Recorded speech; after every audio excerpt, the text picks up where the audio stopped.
Corbett of Castle Vale. My Lords, I beg leave to ask the question standing on my name in the order paper. My Lords, we are aware of reports of the disturbances at Camp Ashraf on the 25th and 26th of December last. Embassy officials in Baghdad regularly discuss this situation with the United Nations, the United States and the European Union.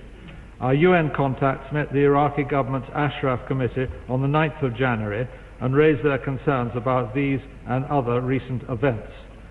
The United Kingdom has underlined the need for the Iraqi authorities to deal with the residents of Camp Ashraf in a way that meets international humanitarian standards.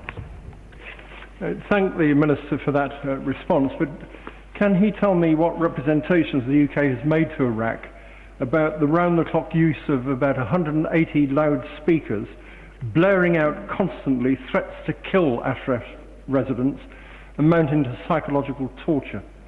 And given Iraq's breaches of its undertakings to secure the safety and security of these pro-democracy refugees, will the UK ask the United Nations now to station a monitoring force inside Camp Ashraf to prevent further abuse of residents by Iraqi thugs in uniform? Well, we have made, and indeed are making all the time, representations through our work with the United Nations, and we're also planning another direct meeting ourselves with officials of the Iraqi government. And I know the Noble Lord appreciates that this is Iraqi government sovereign territory, and therefore we have to make our approaches through the Iraqi government. As to the United Nations, they have taken certain views about withdrawing the regular monitoring operation they had when the United States and the Allied forces were there, but now they've withdrawn. They have make fairly systematic and regular visits, but they're not at the moment ready to return to a monitoring system. That is the position at the moment, but I was the first to agree with the Noble Lord that it is far from satisfactory. Is it not a fact that these unfortunate people in Camp Ashraf have been subjected to a long campaign of persecution and harassment by the Iraqi authorities, even to the effect of having medical treatment stopped? Food and medical cover has been denied to them, and the number of people involved include a number of women, and really this is quite insufferable and something ought to be done about it.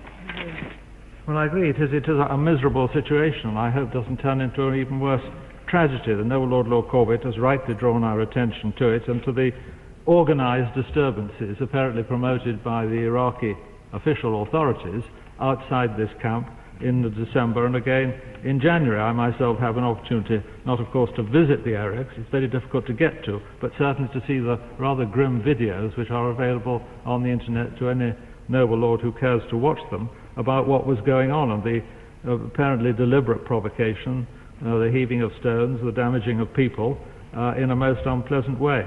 The Noble Baroness is also right that there are a lot of women in this camp.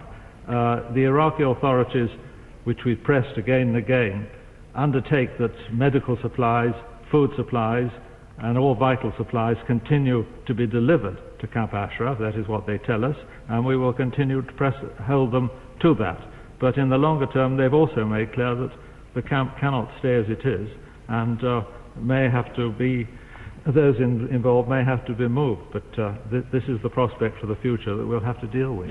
My Lord, in his original reply, the Noble Lord, the Minister, referred to this as disturbances, which gives the impression that this is something going on with the notice but not the support of the government of Iran. But my Lords, in fact, it appears from all the evidence which the Noble Lord has cited himself that this is being done with the cognizance of the government. And it's not just harassment, it's physical assault. It's the sort of thing that was the precursor to the most dreadful things under the Nazi regime. And it's something of which the United Nations should be not merely cognizant, but actively opposed.